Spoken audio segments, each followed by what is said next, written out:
খালেদা জিয়াকে দেখতে এভারকেয়ারের প্রধান উপদেষ্টা, যুক্তরাজ্যের বিশেষজ্ঞের পর হাসপাতালে চীনা চিকিৎসক দল।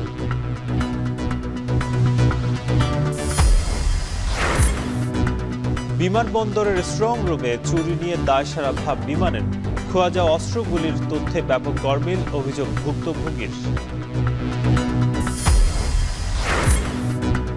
নগরায়নের চাপে রাজশাহীর বর্জ্য ব্যবস্থাপনায় বেহাল দশা, বাড়ছে পরিবেশ ঝুঁকি, পুনরায় ব্যবহার উপযোগী করতে সমন্বিত উদ্যোগের তাগিদ। চাঁদপুরে ভূমিকম্পের ঝুঁকি নিয়ে চলছে ১৭৩টি প্রাথমিক স্কুলের কার্যক্রম, সুনির্দিষ্ট তালিকা নেই আবাসিক অনাবাসিক ভবনের। এবং সমঝোতায় রাজি না হয় বিসিবি নির্বাচনে ঝামেলা শুরু, এখন টিভিকে তামিম ইকবাল, স্বচ্ছতার নিশ্চয়তা পেলে ফের লড়বেন ভোটে।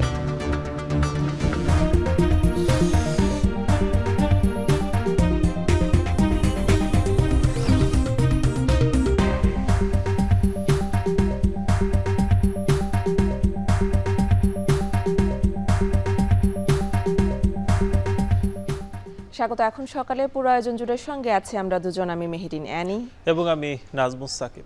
বিএনপি চেয়ারপারসন বেগম খালেদা জিয়ার খোঁজ নিতে এভারকেয়ার হাসপাতালে গিয়েছেন প্রধান উপদেষ্টা ডক্টর মোহাম্মদ ইউনূস। বুধবার সন্ধ্যা ৭টার দিকে প্রধান উপদেষ্টার গাড়িবহর এভারকেয়ার হাসপাতালে প্রবেশ করে। হাসপাতালে পৌঁছলে বিএনপির মহাসচিব মির্জা ফখরুল ইসলাম আলমগীর, বেগম খালেদা জিয়ার ব্যক্তিগত চিকিৎসক অধ্যাপক ডক্টর AJM জাহিদ হোসেন সহ পরিবারের সদস্যরা প্রধান উপদেষ্টাকে স্বাগত জানান।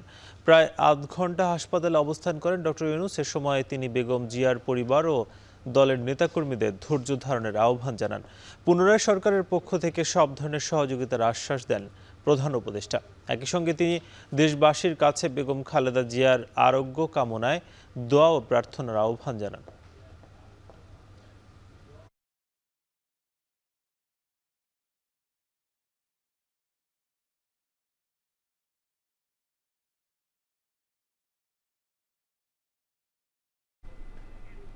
বেগম খালেদা জিয়ার শারীরিক অবস্থার সবশেষ খবর জানাতে এই মুহূর্তে রাজধানীর এভারকেয়ার হাসপাতালের সামনে আছেন সহকর্মী জাওয়াদ মাহমুদ।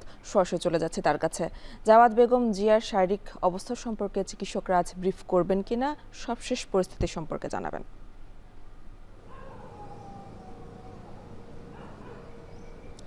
এনি বেগম খালেদা জিয়ার চিকিৎসা সংক্রান্ত যে ব্রিফিং, সেটি তার ব্যক্তিগত চিকিৎসক এবং বিএনপির স্থায়ী কমিটির সদস্য ডক্টর AJM জাহিদ তিনি করে থাকেন। কিন্তু গতকাল অর্থাৎ বুধবার কোনো ব্রিফিং তিনি করেননি, কিন্তু সবশেষ ব্রিফিংটি মঙ্গলবার করেছিলেন তিনি বেলা 12টায়।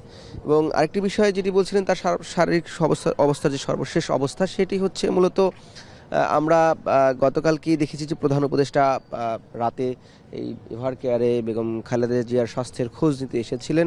তিনি দোয়া চেয়েছেন এবং সবশেষ বেগম খালেদা জিয়ার চিকিৎসার জন্য কিন্তু যুক্তরাজ্য থেকে যে চিকিৎসক দল রয়েছে, যুক্তরাজ্যের বেগম খালেদা জিয়ার চিকিৎসা সহায়তা করতো, সেই দলের প্রধান রিচার্ড বিয়েল তিনি এখানে এসেছেন গতকালকে। তিনি এখন বাংলাদেশের যে দল রয়েছে সেই দলের সাথে তিনি যুক্ত হয়েছেন এবং গতকাল রাতে কিন্তু চীন থেকে আরেকটি বিশেষজ্ঞ চিকিৎসক দল রয়েছে, তারাও এখানে যুক্ত রয়েছেন। এবং এই যে চীনের এবং যেটি বলছিলাম যুক্তরাজ্যের যে চিকিৎসক দলের প্রধান রিচার্ড বিয়েল, তিনি আসলে এখানে সার্বক্ষণিক পরিচর্যা করছেন এবং দেখাশোনা করছেন এই যে বাংলাদেশের যে চিকিৎসক দল রয়েছে তাদের সাথে। অর্থাৎ বেগম খালেদা জিয়া এখন যে অবস্থায় আছে, সবশেষ যে তিনি সেই 27 তারিখ থেকে তার যে শারীরিক অবস্থা তার ব্যক্তিগত চিকিৎসক জানিয়েছিলেন, তিনি ডায়ালাইসিস নিচ্ছেন নিয়মিত এবং তার যে শারীরিক অবস্থা সেটি অপরিবর্তিত অবস্থাতেই রয়েছে। এবং এই চিকিৎসক দল যারা এসেছেন তারা আসলে এটিও আলোচনায় রয়েছে যে এই চিকিৎসক দল একটি পরীক্ষা নিরীক্ষা করবেন অধিকতর, এবং তারা যদি মনে করে যে তাকে আসলে লন্ডন নিয়ে যাওয়ার যে কথা হচ্ছিল বেগম খালেদা জিয়াকে, সেই লক্ষ্যে সকল ধরনের প্রস্তুতিও দল ইতিমধ্যে নিয়ে রেখেছে, তাহলে তাকে আসলে লন্ডন নিয়ে যাওয়া হবে তার শারীরিক অবস্থা যদি থাকে। এবং ডাক্তাররা তো বরাবরই আশাবাদ ব্যক্ত করছেন যে বেগম খালেদা জিয়া এখন যে অবস্থায় আছেন তিনি সেখান থেকে দ্রুতই সেরে উঠবেন। এবং বেগম খালেদা জিয়া এখন পর্যন্ত যে ধরনের চিকিৎসা দেওয়া হচ্ছে তাতে তিনি সাড়া দিচ্ছেন, এটিকে ডাক্তাররা মূলত এক ধরনের আশা জাগানিয়া হিসাবে বলছেন এবং সেজন্যই তারাও চিকিৎসার চেষ্টা চালিয়ে যাচ্ছেন এবং দেশবাসীর কাছে দোয়াও তাদের পক্ষ থেকে চাওয়া হয়েছে। চিকিৎসকদের দলের পক্ষ থেকে আমরা দেখেছি যে দোয়া চাওয়া হয়েছে, বা তার দলের পক্ষ থেকে ধারাবাহিকভাবে এই দোয়া মাহফিল অব্যাহত রেখেছে, এই ধরনের কর্মসূচি আজকেও বিএনপি বেশ কয়েকটি কর্মসূচি দিয়েছে, বেগম খালেদা জিয়ার রোগ মুক্তির লক্ষ্যে দোয়ার আয়োজন করেছে। এবং আরেকটি বিষয়, গতকালকে যখন প্রধান উপদেষ্টা রাতে এখানে এসেছেন, তিনিও দোয়া চেয়েছেন এবং তিনিও প্রত্যাশা ব্যক্ত করেছেন যে বেগম খালেদা জিয়া দ্রুত সুস্থ হয়ে উঠবেন। এবং আজকে একটু বিশেষ করে যদি জানিয়ে রাখি, যেহেতু এই বেগম খালেদা জিয়া বিশেষ গুরুত্বপূর্ণ ব্যক্তি হিসেবে চিহ্নিত হওয়ায় ভিআইপি হিসেবে তাকে সরকার চিহ্নিত করেছেন, সেই জায়গা থেকে তাকে কিন্তু বিশেষ নিরাপত্তা দেওয়া হচ্ছে এবং এই হাসপাতালের চারিদিকে কিন্তু এক ধরনের নিরাপত্তা জোরদার করা হয়েছে। আর্ম পুলিশ ব্যাটালিয়ন, পুলিশ সদস্যরা, এসএসএফ সদস্যরা, পিজিআর সদস্যরা, র্যাব সদস্যরা, বিজিবি সদস্যরা আমরা দেখেছি তারা এখানে নিরাপত্তা জোরদার করছেন এবং নিরাপত্তা নিশ্চিতে কাজ করছেন। এবং এই নিরাপত্তার অংশ হিসাবে একটু জানিয়ে রাখি একটি বিষয়, যে আজকে কিন্তু 12টা থেকে 4টার মধ্যে সেনাবাহিনী এবং বিমান বাহিনীর একটি হেলিকপ্টার মহড়া হওয়ার কথা রয়েছে এই নিরাপত্তা প্রোটোকলের অংশ হিসাবে। পরবর্তীতে আমরা সেটিও জানিয়ে দিতে পারবো। এই ছিল এখন পর্যন্ত রাজধানীর রেভারকেয়ার হাসপাতাল থেকে বেগম খালেদা জিয়ার চিকিৎসা সংক্রান্ত সব শেষ। এভারকেয়ার সামনে থেকে যুক্ত ছিলেন সহকর্মী জাওয়াদ মাহমুদ। বিমানবন্দরের স্ট্রং রুম বা ভোল্টে চুরির বিষয়ে বিমান বাংলাদেশ এয়ারলাইন্সের বিরুদ্ধে আয়নাবাজির অভিযোগ উঠেছে। ঘটনার মাস পেরিয়ে যাওয়ার পর বিমানবন্দর থানায় মামলা হলেও সেখানে উল্লেখ করা হয়েছে খোয়া গেছে 6টি পিস্তল ও একটি রিভলভার। অপরদিকে একজন ভুক্তভোগী এখন টেলিভিশনকে জানিয়েছেন তার একারই হারিয়েছে 18টি এয়ার রাইফেল, একটি এয়ার পিস্তল, 20,000 পিস্তলের গুলি এবং 1,77,000 এয়ার রাইফেলের গুলি। বাকি পণ্যের হিসেব কেন মিলছে না সে বিষয়ে বিমানের কাছে নেই কোনো সদুত্তর। বিস্তারিত তানজিলা খান মিমের প্রতিবেদনে। অস্ত্র ব্যবসায়ী ফয়সাল কবির 28 অক্টোবর বিমানবন্দরের ভল্ট থেকে চুরি করা অস্ত্রের মধ্যে ছিল তার আমদানিকৃত অস্ত্র। আমার একটা শটগান পাওয়া গেল, 16টা পিস্তল পাওয়া গেল, 50টি পিস্তল পাওয়া গেছে। এখনো অবধি 18টা এয়ার রাইফেল, একটা এয়ার পিস্তল আর 20,000 পিস্তলের গুলি আর 1,77,000 এয়ার রাইফেল, এয়ার পিস্তলের গুলি পাওয়া যাচ্ছে না।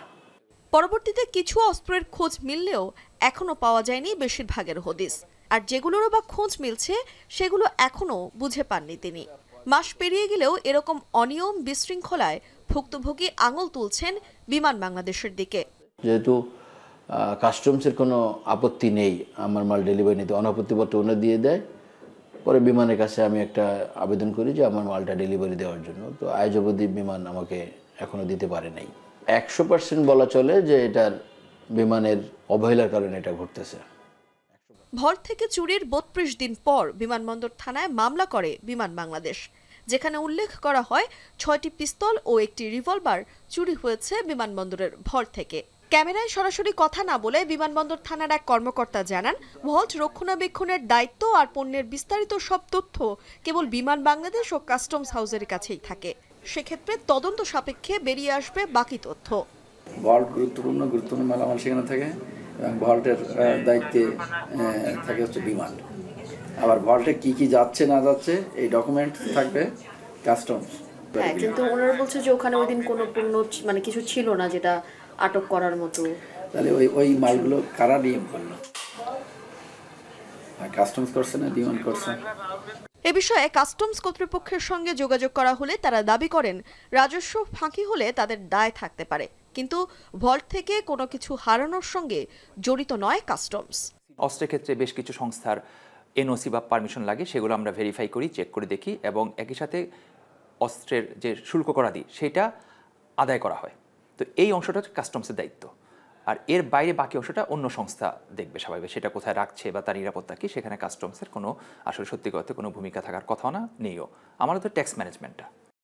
বিমান আমদানি কার্গো নিরাপত্তা কর্মসূচির চুক্তিতে দেখা যায় স্ট্রং রুম সহ অন্যান্য গোডাউনের সকল ধরনের নিরাপত্তা দিতে বিমান বাংলাদেশ প্রতিশ্রুতিবদ্ধ, কিন্তু তারা বলছেন যে কোনো পণ্য খালাসের সময়সীমা সর্বোচ্চ 1 মাস থাকে। তারপরও 4 থেকে 5 বছর আগের অস্ত্র স্ট্রং রুমে পড়ে থাকার জন্য কাস্টমস কর্তৃপক্ষই দায়ী। এতদিন কিন্তু ভোল্টে পড়ে থাকার কথা না, এটা তো ব্যাংক না, ওই যে ওনারা ভোল্টে রেখে দিবে জিনিসগুলি, নিয়ে যাওয়া উচিত ছিল অনেক আগে। এছাড়াও কার্গো টার্মিনালের অগ্নিকাণ্ডের পেছনেও কাস্টমসের গাফিলতি আছে বলে মনে করেন বিমান বাংলাদেশ কর্তৃপক্ষ। এই জন্যই তো লাগছে আগুন, হাজার হাজার জিনিস কাস্টমসের এই গাফিলতি আছে, জিনিস এখানে পড়ে আছে। গত 18 অক্টোবর শাহজালাল আন্তর্জাতিক বিমানবন্দরের কার্গো টার্মিনালে আগুন, তার 10 দিন পর ভল্ট থেকে অস্ত্র চুরি। এরও 20 দিন পর সিনেমাটিকভাবে ভল্টের একই জায়গায় কিছু অস্ত্র ফিরে পাওয়া। সবকিছু মিলিয়ে কাস্টমসের ঘাড়েই দোষ চাপানোর চেষ্টার অভিযোগ মিলছে বিমান বাংলাদেশের বিরুদ্ধে। তানজিলা খান মিম, এখন, ঢাকা। রাজশাহীতে দ্রুত নগরায়ন ও বাণিজ্যিক কার্যক্রমের প্রসারে প্রতিনিয়ত বাড়ছে জনবসতি, ফলে বসত বাড়ি কিংবা প্রতিষ্ঠানে বাড়ছে বর্জ্য। মাত্রাতিরিক্ত এই বর্জ্য অপসারণে হিমশিম খেতে হচ্ছে নগরীর পরিচ্ছন্ন কর্মীদের। বিশেষজ্ঞরা বলছেন, সঠিক বর্জ্য ব্যবস্থাপনার অভাবে বাড়ছে পরিবেশ ঝুঁকিও। আধুনিক বর্জ্য ব্যবস্থাপনা ও বর্জ্যকে পুনরায় ব্যবহার উপযোগী করতে পারলে এই বর্জ্য সম্পদে পরিণত করা সম্ভব, আর এজন্য প্রয়োজন সমন্বিত উদ্যোগ। মারুফ হাসানের প্রতিবেদন। পরিচ্ছন্ন নগরী হিসেবে পরিচিত রাজশাহী নগরীকে পরিচ্ছন্ন রাখার জন্য সিটি কর্পোরেশনের একটি প্রধান ডাম্পিং পয়েন্ট এবং 35টি সেকেন্ডারি পয়েন্ট রয়েছে। এরপরও সঠিক বর্জ্য ব্যবস্থাপনার অভাবে শহর হারাতে বসেছে তার খ্যাতি। সিটি কর্পোরেশনের বসত বাড়ি কিংবা প্রতিষ্ঠানের ময়লা আবর্জনা প্রথমে জমা করা হয় সেকেন্ডারি পয়েন্টে, এরপর সেখান থেকে নিয়ে যাওয়া হয় প্রধান ডাম্পিং পয়েন্টে। জনসংখ্যা বৃদ্ধি, দ্রুত নগরায়ন ও বাণিজ্যিক কার্যক্রম বাড়ার কারণে প্রতিনিয়ত বাড়ছে বর্জ্য, যা অপসারণে হিমশিম খাচ্ছেন পরিচ্ছন্ন কর্মীরা। শহরের নির্ধারিত ভাগার এলাকায় রাখা বর্জ্যের বেশিরভাগই কাঁচা অপরিশোধিত অবস্থায় পড়ে থাকে, যা নতুন উদ্বেগ তৈরি করছে পরিবেশ ও জনস্বাস্থ্যের জন্য। আমরা ভালো বর্জ্য ব্যবস্থাপনার অংশ হিসাবে যে প্রতিটি বর্জ্য আলাদা আলাদাভাবে গ্রুপিং করে এগুলো যদি সংগ্রহ করা যেতে পারে, রিসাইকেল এবং রিউজ করা যেতে পারে, একদিকে পরিবেশ দূষণ রোধ হবে, পাশাপাশি আমার এগুলোর জন্য ব্যবহার রিউজের ফলে যে আমার অনেক র ম্যাটেরিয়ালস এর উপর যে চাপ সেটা কম হবে, অন্যান্য পণ্য উৎপাদন আমার মনে হয় অনেকাংশে কমে আসবে। এটা আসলে অনেক বেশি অ্যালার্মিং, যেটা আসলে মেজারমেন্ট মুখে বলতে পারবো না, কারণ ওখানে এতগুলো বর্জ্য স্তূপ আকারে ফেলা হচ্ছে, সেখানে কোনো আপনার ডিভাইডেশন নাই বর্জ্য ব্যবস্থাপনার। সেখানে আপনার প্লাস্টিক থেকে শুরু করে সকল ধরনের বর্জ্য একসাথে ফেলা হচ্ছে, যার কারণে আমাদের ওই জায়গাটার যে বর্জ্যগুলো সেগুলো কিন্তু আলাদা করা কিন্তু কঠিন হয়ে যাবে। বিশেষজ্ঞরা বলছেন, বর্জ্যকে সঠিকভাবে পৃথকীকরণ, সংগ্রহ ও প্রক্রিয়াজাতকরণ করা গেলে রাজশাহী শহর উল্লেখযোগ্যভাবে লাভবান হতে পারে।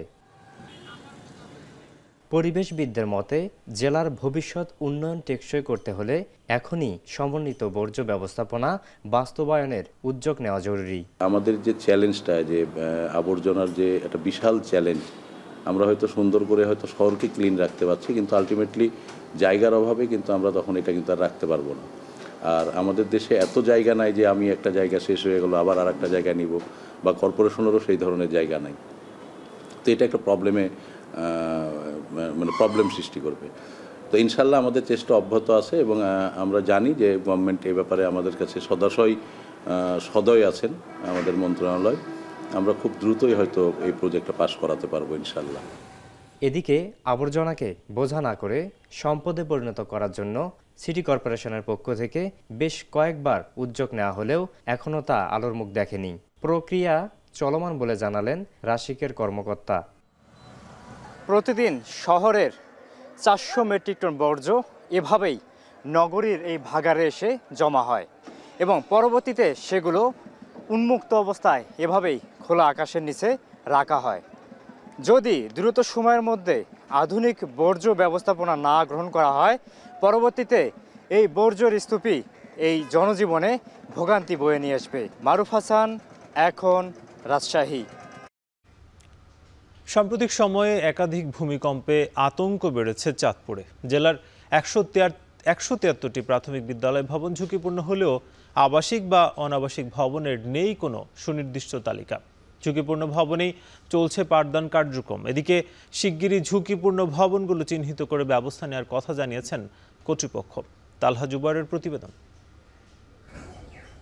চাঁদপুরের হাজীগঞ্জ উপজেলার কঙ্গাইশ সরকারি প্রাথমিক বিদ্যালয় বাইরে থেকে স্বাভাবিক দেখা গেলেও ভবনের ভেতরে ফাটল আর ভাঙনের ভয়াবহ চিত্র। খসে পড়া আস্তরণের ভেতর বের হয়ে আছে মরিচা ধরা রড।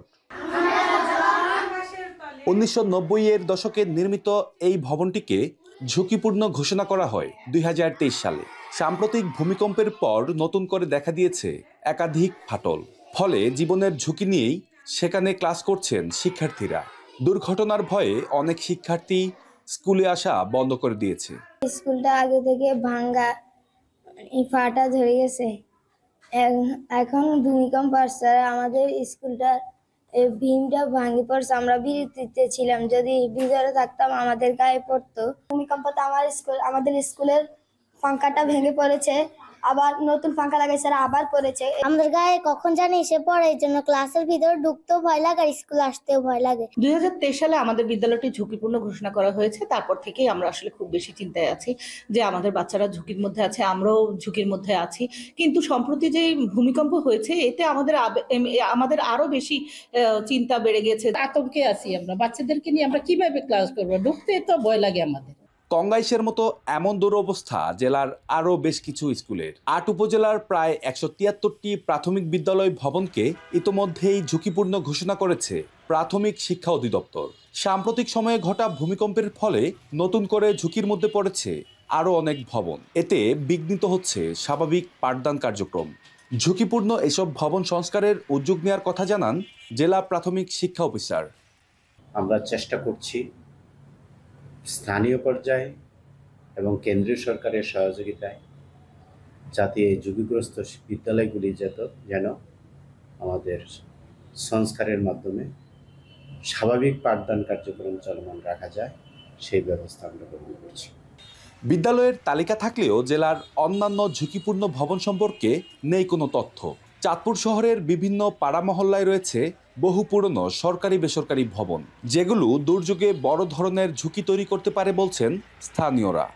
এই সমস্ত পুরনো বিল্ডিং আমাদের দেশে যে পরিস্থিতি এখন বর্তমানে ভূমিকম্পে, এগুলি রাখা আসলে ঠিক হবে না। 5 তলা ভবনটা এটা মনে করা যে 50 বছর আগে আমার বাবা বা দাদা রাখবে গেছে, দাদা জুড়ে গেছে, বাপে থাকছে, বাপের পরে ছেলে থাকছে, কিন্তু এর মেয়াদ কতটুকু এটা তো মনে করেন কোনো নির্দিষ্ট নাই। মানুষের মাঝে সচেতনতা বৃদ্ধির পাশাপাশি দুর্যোগে ক্ষতিরাশে ঝুঁকিপূর্ণ ভবন অপসারণের তাগিদ ফায়ার সার্ভিসের। যদি অতি পুরাতন ভবন হয়ে থাকে তাহলে ভূমিকম্পের ফলে কিংবা অন্য যে কোনো কারণে এটা ধসে পড়তে পারে। তো আমাদের যেসব এলাকা এই ধরনের আছে, আমাদের পৌরসভা সহ যারা এদের সাথে সংশ্লিষ্ট, আমাদের উচিত এটা যাতে অপসারণ করে ফেলা। ভূমিকম্পের পরে আমরা যখন জানতে পারছি যে মানুষের মধ্যে একটা আতঙ্ক, তখন আমরা একটা কমিটি করে দেওয়ার সিদ্ধান্ত নিয়েছি এবং কমিটি করে দিব, তারা খুঁজে বের করবে যে আসলে কোনো ঝুঁকিপূর্ণ ভবন আছে কিনা। তবে আমার ধারণা যে আছে, নিশ্চয়ই আছে, এটা পুরাতন শহর এখানে আছে এবং আমরা সামনের দিনে যদি আমরা বের করতে পারি তাহলে সেভাবে আমরা আইনগত ব্যবস্থা নিব। শহর জুড়ে নতুন ভবনের পাশাপাশি রয়েছে শত বছরের পুরনো অসংখ্য ভবন।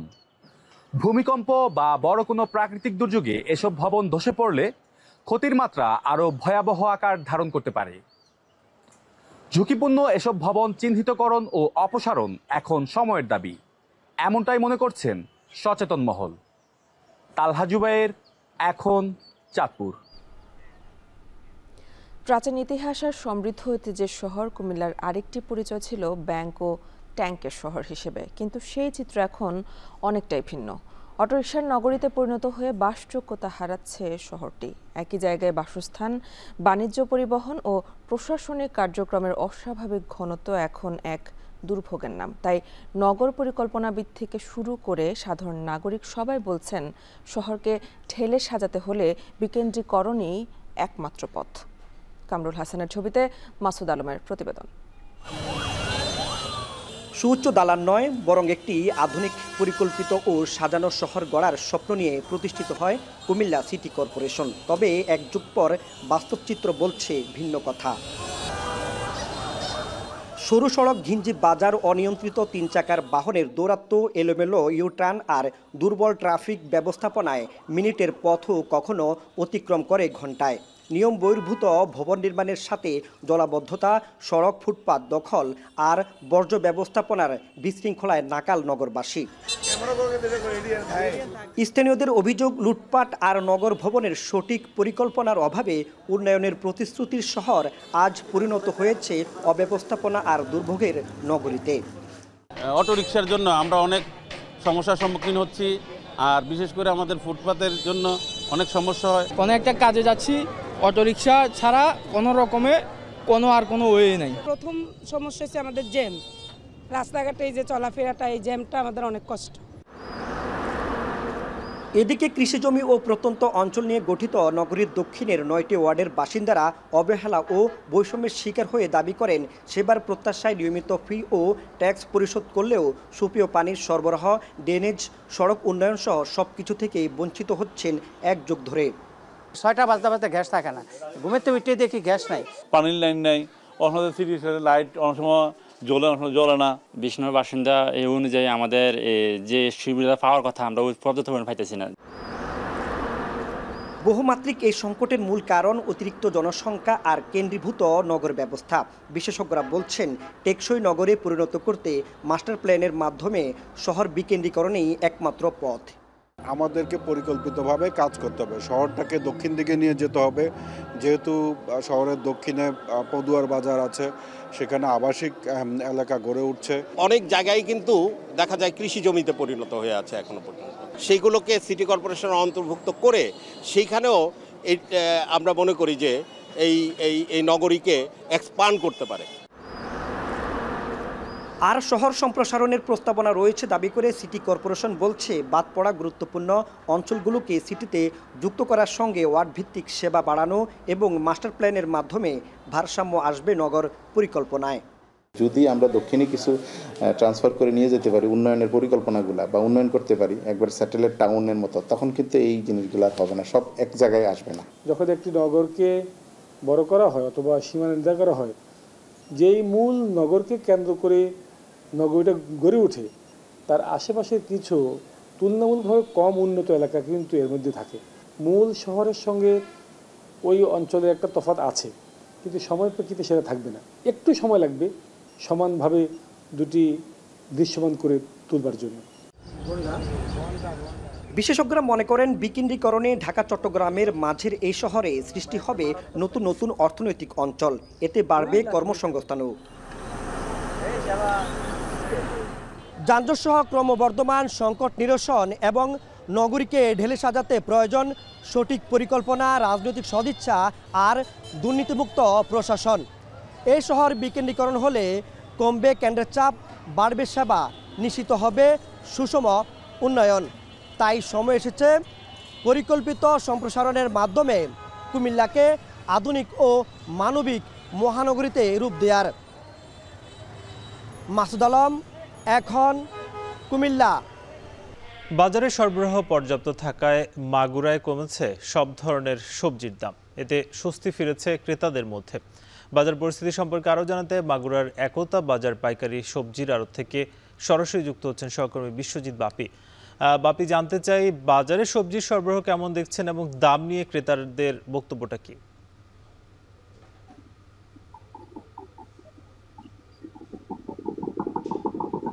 সাকিব, ডাক ডাকা ভোর থেকেই মাগুরার যে কৃষকরা তারা তাদের উৎপাদিত যে সবজি নিয়েই বাজারটিতে আসে এবং এখান থেকেই 4টি উপজেলা সহ জেলার বাইরেও কিন্তু মাগুরার এই সবজি যায়। তো আমরা এই মুহূর্তে আছি মাগুরার সব থেকে বড় যে কাঁচা বাজার, মাগুরা একতা কাঁচা বাজার। এখানেই ভোর থেকেই সবজি বিক্রি হচ্ছে এবং বাজারটিকে ঘুরে আমরা যেটা দেখতে পেরেছি যে প্রত্যেকটা সবজির দামই কিন্তু বেশ কম রয়েছে। আর এতে যে কৃষক পর্যায়ে তারা জানাচ্ছে যে সবজির দাম যদি একদমই কমে যায় তাহলে কিন্তু কৃষকদের সবজি উৎপাদন করা বড় কষ্ট হয়ে যাবে। তবে এই কম দামের সবজি কিনতে পেরে ক্রেতাদের মুখে কিন্তু বেশ হাসি ফুটেছে এবং তারা স্বস্তির নিঃশ্বাস ফেলেছে যে দীর্ঘদিন ধরে সবজির দাম যে বৃদ্ধি থাকায় তাদের যে কষ্ট হচ্ছিল, বর্তমান যেটা সবজির দাম কমায় কিন্তু তারা কিন্তু বেশ খুশি রয়েছে। তো আমরা যদি প্রথমে সবজির দামের কথা বলি, যে গত এক সপ্তাহ আগে যে ফুলকপি বিক্রি হয়েছে 50 থেকে 55 টাকা, আজ সেই ফুলকপি বিক্রি হচ্ছে 25 থেকে 30 টাকা। এছাড়া বাঁধাকপি বিক্রি হচ্ছে 10 থেকে 15 টাকা এবং লাউ প্রতি পিস বিক্রি হচ্ছে 10 থেকে 15 টাকা। এছাড়া প্রত্যেকটা সবজি, শাক সবজি, সবুজ লাল প্রত্যেকটা সবজির দামই কিন্তু কেজিতে 10 থেকে শুরু করে কিন্তু 30 টাকা পর্যন্ত দাম কিন্তু কমেছে। তা আপনাকে একটু জানিয়ে রাখি যে মাগুরা একটি সবজি উৎপাদনকারী জেলা। এখানকার সবজি কিন্তু জেলার চাহিদা মিটিয়েও কিন্তু পার্শ্ববর্তী জেলায় কিন্তু মাগুরার এই সবজি কিন্তু বিক্রি হয়। তা সবকিছু মিলিয়ে যে সবজির দাম মাগুরায় বেশ কমতি রয়েছে এবং ক্রেতা পর্যায়ে এতে কিন্তু বেশ স্বস্তি রয়েছে। তো মাগুরায় যে সবজির বাজার থেকে এই ছিল সবজির সর্বশেষ। সাকিব। বিশ্বজিৎ বাপি যুক্ত ছিলেন মাগুরা থেকে, জানাচ্ছিলেন সবজির বাজারের খবর। প্রায় 2 বছর ধরে দুরবস্থায় ভুগছে নওগাঁ জেলাবাসীর বিনোদনের একমাত্র কেন্দ্র জেলা পরিষদ পার্কটি। ভাঙা রাইড, আলোক স্বল্পতা তো আছে, তার উপর সন্ধ্যার পর রয়েছে সাপ পোকামাকড়ের আতঙ্ক। পার্কটির সংস্কারের দাবি স্থানীয়দের। আব্বাস আলী জানাচ্ছেন বিস্তারিত। নওগাঁ শহরের প্রাণকেন্দ্র মুক্তির মোড়ে অবস্থিত জেলা পরিষদ পার্ক। 100 বছর আগে 2.46 একর জমির ওপর প্রতিষ্ঠিত এ পার্কটি জেলাবাসীর একমাত্র বিনোদন কেন্দ্র। ছুটির দিনগুলোতে পরিবার, বন্ধু ও শিশুদের নিয়ে ঘুরতে আসেন বিনোদন প্রেমীরা। সকাল ও সন্ধ্যায় এ পার্কে হাঁটাচলা করেন অনেকে। পার্কের দোলনা, ঢেঁকি, মই, স্লিপারের মতো শিশুদের বিনোদনের রাইডের বেশিরভাগই নষ্ট। বাধ্য হয়ে ভাঙাচোরা রাইডগুলোতেই শিশুদের চড়ান অভিভাবকরা। থাকে দুর্ঘটনার শঙ্কা। এছাড়াও মশার উপদ্রবে অতিষ্ঠ পার্কে ঘুরতে আসা বিনোদন প্রেমীরা। ভেতরের বাতিগুলোর বেশিরভাগ নষ্ট হয়ে যাওয়ায় সন্ধ্যার পর থাকে আলোক স্বল্পতা। এতে পার্কে হাঁটতে আসা প্রবীণদের পড়তে হয় সমস্যায়। রয়েছে সাপ পোকামাকড়ের আতঙ্ক। এত মশার উপদ্রব যে দাঁড়িয়ে যে 2 মিনিট বাচ্চাকে নিয়ে এখানে তার যে খেলার সঙ্গে দাঁড়ায় থাকবো, এটা সম্ভব না। দোলনাগুলো সব ভাঙাচোরা, তারপর স্লিপারগুলো ভালো নয়, আবার নিচে একটু বৃষ্টি হলে নিচে কাদা মাটিয়ে বাচ্চাগুলো আমার খেলতে পারে না।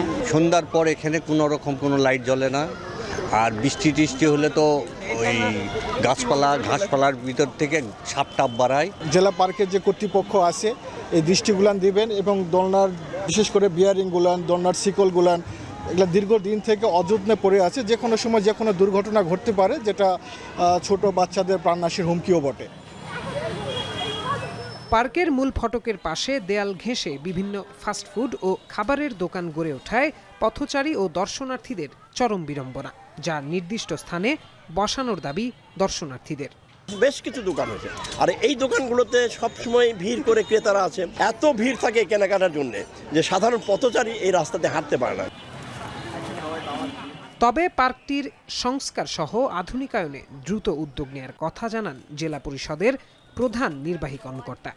বিগত অর্থ বছরগুলোতে ওখানে টেন্ডারের মাধ্যমে কার্যক্রম সম্পন্ন হয়েছে, তারপরেও আমরা নতুন করে ওখানে কার্যক্রম গ্রহণ করব। অস্থায়ীভাবে ফুচকা বা চটপটি ইত্যাদি বিক্রি করে আমরা তাদেরকেও মনিটরিংয়ে রাখব, যাতে করে লোকজনের পার্কের বাইরে হাঁটার যেটা রাস্তার পাশে ওয়াকওয়ে, ওটাও যাতে সচল থাকে। পার্কটির সংস্কার ও শোভা বর্ধন করে বিনোদনের উপযোগী করার দাবি স্থানীয়দের। এখন নওগাঁ।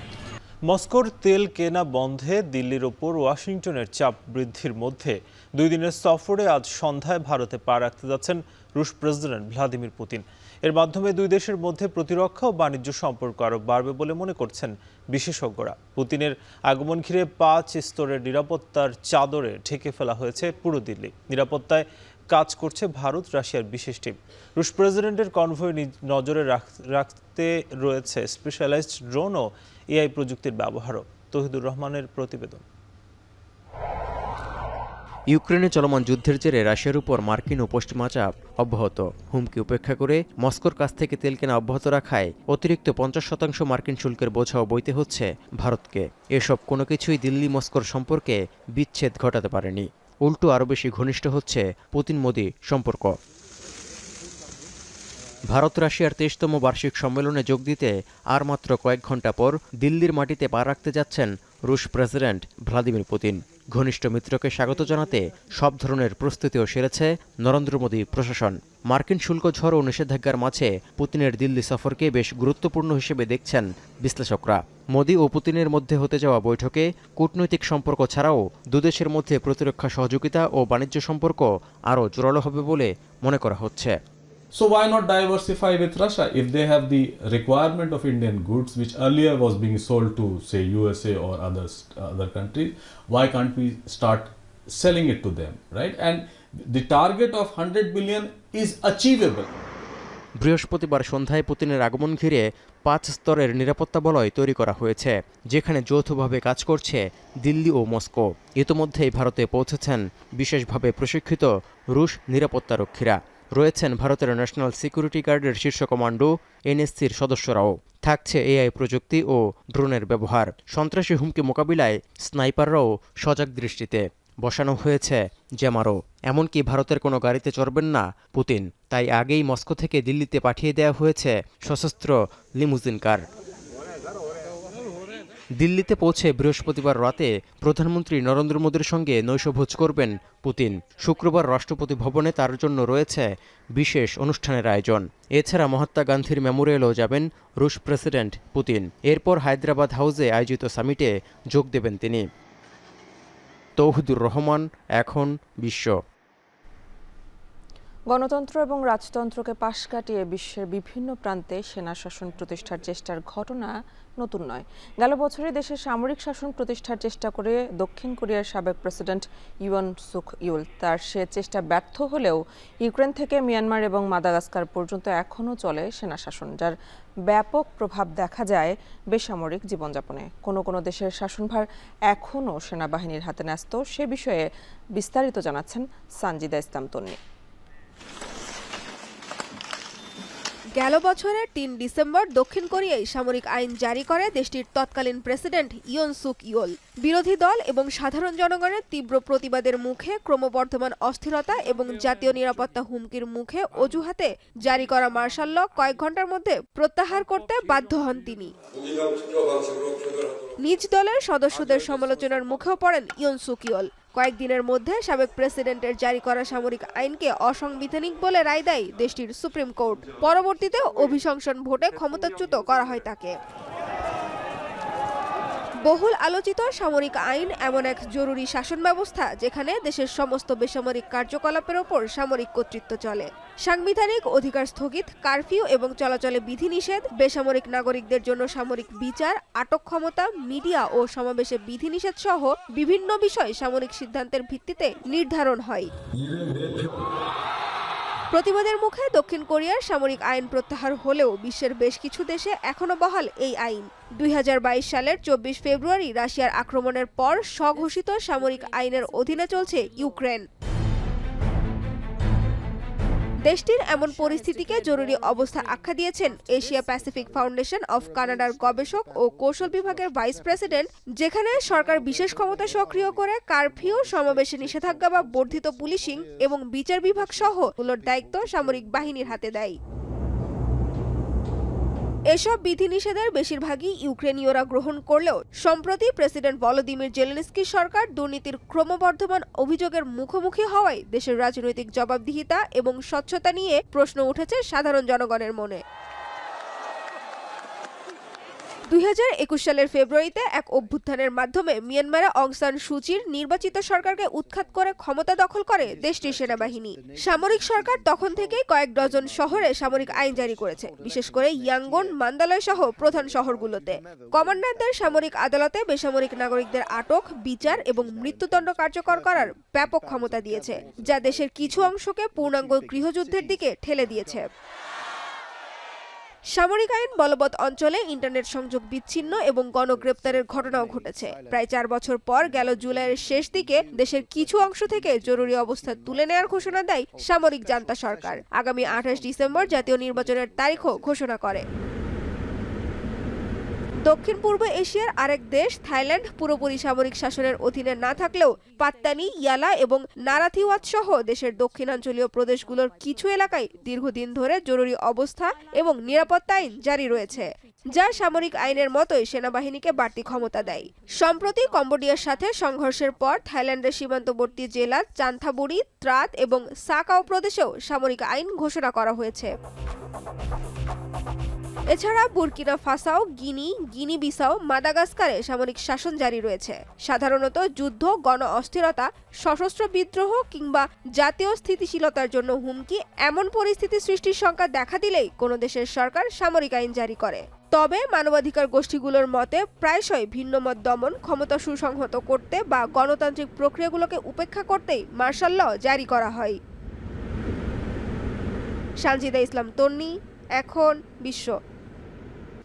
ঘূর্ণিঝড়, বন্যা, ভূমিধসে ভয়াবহ বিপর্যয়ের মুখোমুখি দক্ষিণ এবং দক্ষিণ পূর্ব এশিয়ার অন্তত 5টি দেশ। আর মৃত্যুপরীতের রূপ নিয়েছে ইন্দোনেশিয়া এবং শ্রীলঙ্কা। স্বজনহারা ও ক্ষতিগ্রস্ত মানুষের আহাজারিতে ভারী হয়ে উঠেছে চারপাশ। এমন পরিণতির জন্য জলবায়ুর ক্ষতিকর প্রভাবকেই দায়ী করছেন আবহাওয়াবিদরা। বন্যা ও ভূমিধসে প্রাণহানি এবং ক্ষয়ক্ষতি কমাতে দুর্যোগ প্রতিরোধী ও সহনশীল অবকাঠামো নির্মাণে জোর দেওয়ার পরামর্শ দিয়েছেন বিশেষজ্ঞরা। তৌহিদুর রহমানের প্রতিবেদন।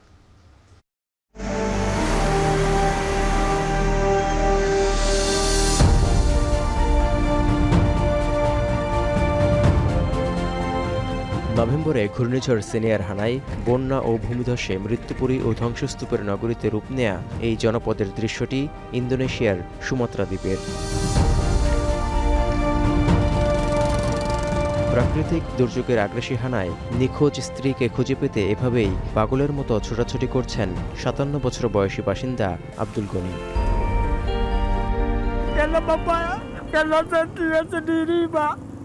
Mau gimana lagi saya masih potong tangan asal bisa dia dislip dari itu lebih itu Pak. প্রিয়জনদের মৃত্যু ও নিখোঁজ স্বজনদের সন্ধানে ইন্দোনেশিয়ার সুমাত্রা জুড়েই বিরাজ করছে শোকাবহ পরিবেশ। ঘূর্ণিঝড় ডিটোয়ার প্রভাবে ভারী বৃষ্টিপাতে সৃষ্ট ভয়াবহ বন্যা ও ভূমিধসে একই হাল শ্রীলঙ্কারও। থাইল্যান্ড, মালয়েশিয়া, ফিলিপিন্স ও ভিয়েতনামও ধুঁকছে, দীর্ঘ হচ্ছে মৃত্যুর মিছিল। শুধু ইন্দোনেশিয়া ও শ্রীলঙ্কায় ক্ষতিগ্রস্ত জনসংখ্যা বেড়ে প্রায় 30 লাখে দাঁড়িয়েছে। জীবন যুদ্ধে নতুন করে ঘুরে দাঁড়াতে একেবারে খালি হাতে শুরু করার চেষ্টা করছেন অনেকেই। අපිට කිසිම දෙයක් ඉතුරු වෙලා නැහැ. ඔක්කොම වතුරට අහු වෙලා අපි නන්නත්තර වෙලා ගන්නම දෙයක් නැති තැනට ඇවිල්ලා තියෙනවා. අපිට ඉතින් ආයේ දැන් බිඳුවේ ඉඳලා තමයි අපි පටන් ගන්න වෙන්නේ. একের পর এক ঘূর্ণিঝড় ও টাইফুনে ঝড়ের গতি বেশি না থাকলেও অনেক বেশি বৃষ্টিতে এমন বিপর্যয় নেমে এসেছে বলে মনে করছেন আবহাওয়া বিশেষজ্ঞরা। এর জন্য বায়ুমণ্ডল ও সাগরের উষ্ণতা বৃদ্ধিকে বড় কারণ হিসেবে উল্লেখ করা ছাড়াও ভবিষ্যতের ঝুঁকি সংখ্যায় সতর্ক করেছে জাতিসংঘের বিশ্ব আবহাওয়া সংস্থা WMO। Rising temperatures increase the potential risk of more extreme rainfall events because a warmer atmosphere holds more moisture. That's the law of physics. So we are seeing more extreme rainfall and we will continue to do so in the future. আবহাওয়ার এমন আগ্রাসী আচরণের জন্য জলবায়ুর ক্ষতিকর প্রভাব যে দায়ী তা বলার অপেক্ষা রাখে না। তাই জীবাশ্ম জ্বালানির ব্যবহার ও গ্রিনহাউস গ্যাস নির্গমন কমানোর পাশাপাশি দুর্যোগ প্রতিরোধী ও সহনশীল অবকাঠামো নির্মাণের উপর জোর দেওয়া জরুরি হয়ে উঠেছে বলে মনে করছেন বিশেষজ্ঞরা। Climate change can be definitely linked to the path and the intensity of the storm and more of the consequence of the storm. So we know that system weather radar that can track and then to have the infrastructure on the ground that can support more rain.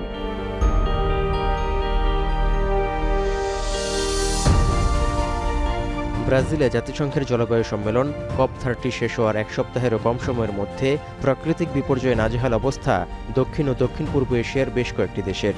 এমন পরিস্থিতিতে জলবায়ুর প্রভাবে ক্ষতিগ্রস্ত দেশগুলোর জন্য ঋণ নয়, অনুদানের অর্থ সহায়তা নিশ্চিতে ধনী দেশগুলোর উপর চাপ বাড়ানো জরুরি হয়ে পড়েছে বলে মত পরিবেশবাদীদের। তৌহিদুর রহমান, এখন বিশ্ব। কৃত্রিম বুদ্ধিমত্তা বা এআইয়ের যুগে যখন চাকরি হারানোর ভয় জেঁকে বসেছে কর্মজীবীদের মধ্যে, তখন এই চ্যালেঞ্জ মোকাবেলায় নিজেদের তৈরি করছেন লন্ডনের একদল তরুণ। পড়াশোনার পাশাপাশি রাজমিস্ত্রি, কাঠমিস্ত্রি, ইলেকট্রিক মিস্ত্রি ও ইঞ্জিনিয়ারিং পেশার জন্য নিজেদের প্রস্তুত করছেন তারা। এতে বেকারত্বের হার কমবে বলে প্রত্যাশা বিশ্লেষকদের। বিস্তারিত জাহানারা ভুইয়ার প্রতিবেদন। আর্টিফিশিয়াল ইন্টেলিজেন্স বা এআই এর ব্যবহার বাড়ছে চারদিকে। যে কোনো কাজ দ্রুত ও সহজ সমাধানে এআই এর সহায়তা নিচ্ছেন অনেকে।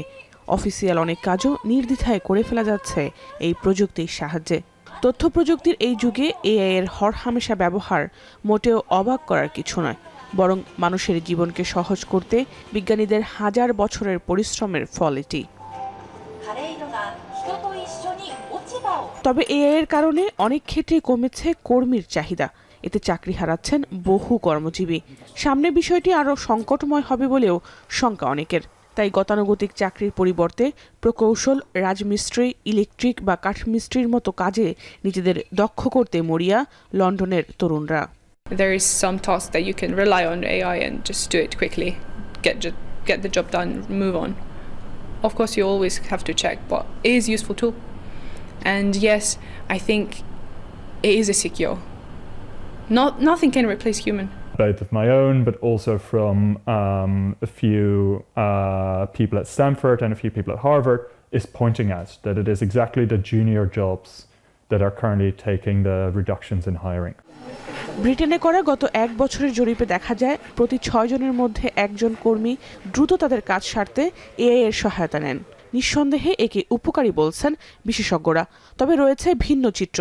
এআই এর কারণে চাকরি হারানোর ভয়ে গত 3 বছরে ব্রিটেনে 9.6% তরুণ ইঞ্জিনিয়ারিং ও নির্মাণ সংক্রান্ত কাজে নিজেদের অন্তর্ভুক্ত করেছেন। Sometimes plumbers have to put their hands down the toilet to unblock it. As vulgar as that may sound, but that comes with the reality of the job, and I've yet to meet a robot who does that for us. প্রযুক্তির অগ্রগতিতে বেকারত্বের হার বাড়ায় অনেকে আবার বেছে নিচ্ছেন উদ্যোক্তা বা ব্যবসার পথ। জাহানারা ভুইয়া, এখন বিশ্ব। বিসিবি নির্বাচনে আমাকে সমঝোতার প্রস্তাব দেওয়া হয়েছিল। রাজি না হওয়ার পরই সব ঝামেলা শুরু। এখন টেলিভিশনকে দেয়া একান্ত সাক্ষাৎকারে এমনটাই জানিয়েছেন তামিম ইকবাল। ভবিষ্যতে সুষ্ঠু পরিস্থিতি পেলে আবারও নির্বাচন করবেন বলে জানিয়েছেন তিনি। তামিম ইকবালের সাক্ষাৎকার নিয়েছেন নোমান আব্দুল্লাহ। বিসিবি নির্বাচন ঘিরে জলঘোলা কম হয়নি। সভাপতি পদে মুখোমুখি হয়ে পড়েন জাতীয় দলের সাবেক 2 অধিনায়ক আমিনুল ইসলাম বুলবুল ও তামিম ইকবাল।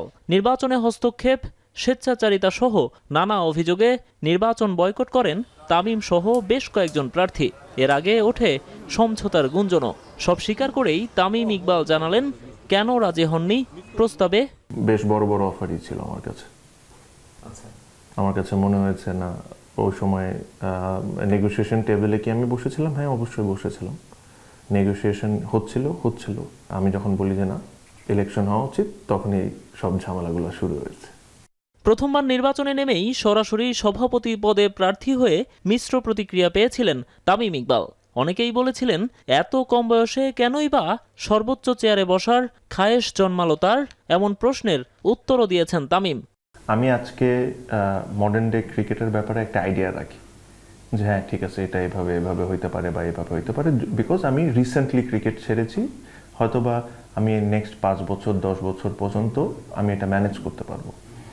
বাট আজ থেকে 20 বছর পর যদি আমি ফর এক্সাম্পল ক্রিকেট বোর্ডে আসি, তাহলে নট নেসেসারিলি যে আমি ভালো আইডিয়াস নিয়ে আসবো।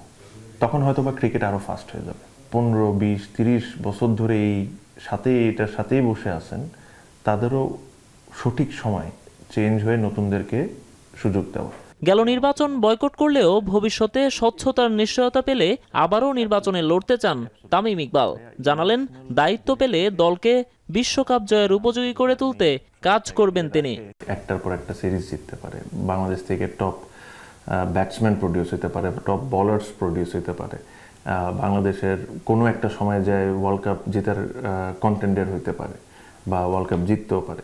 ওটার জন্য একটা প্লেয়ারকে ওই লেভেলে নিয়ে যাওয়ার জন্য যে ফ্যাসিলিটিসগুলো তৈরি করার দরকার, আমি কোনো সময় যদি বাংলাদেশ ক্রিকেটকে সার্ভ করতে পারি, আমার only and the main focus will be that. Tamim চান দেশের ক্রিকেটের জন্য কাজ করতে, তবে কোচিং ক্যারিয়ারে না জড়ানোর সিদ্ধান্তে অটল থাকছেন তিনি। ওই 50 জন যারা এই নোমান আব্দুল্লাহ, এখন ঢাকা। শেষ করবো এখন সকাল, তবে তার আগে শিরোনামগুলো আরো একবার। খালেদা জিয়াকে দেখতে এভার কেয়ারের প্রধান উপদেষ্টা, যুক্তরাজ্যের বিশেষজ্ঞের পর হাসপাতালে চীনা চিকিৎসক দল।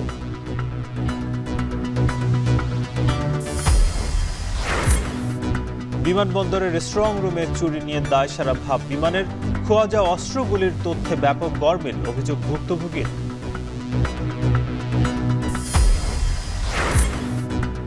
নগরায়নের চাপে রাষ্ট্রের বর্জ্য ব্যবস্থাপনায় বেহাল দশা, বাড়ছে পরিবেশ ঝুঁকি, পুনরায় ব্যবহার উপযোগী করতে সমন্বিত উদ্যোগের তাগিদ।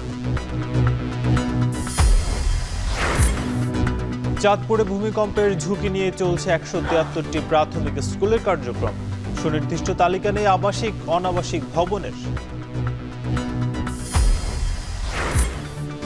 এবং সমঝোতায় রাজি না হওয়ায় বিসিবি নির্বাচনে ঝামেলা শুরু, এখন টিভিকে তামিম ইকবাল, স্বচ্ছতার নিশ্চয়তা পেলে ফের লড়বেন ভোটে।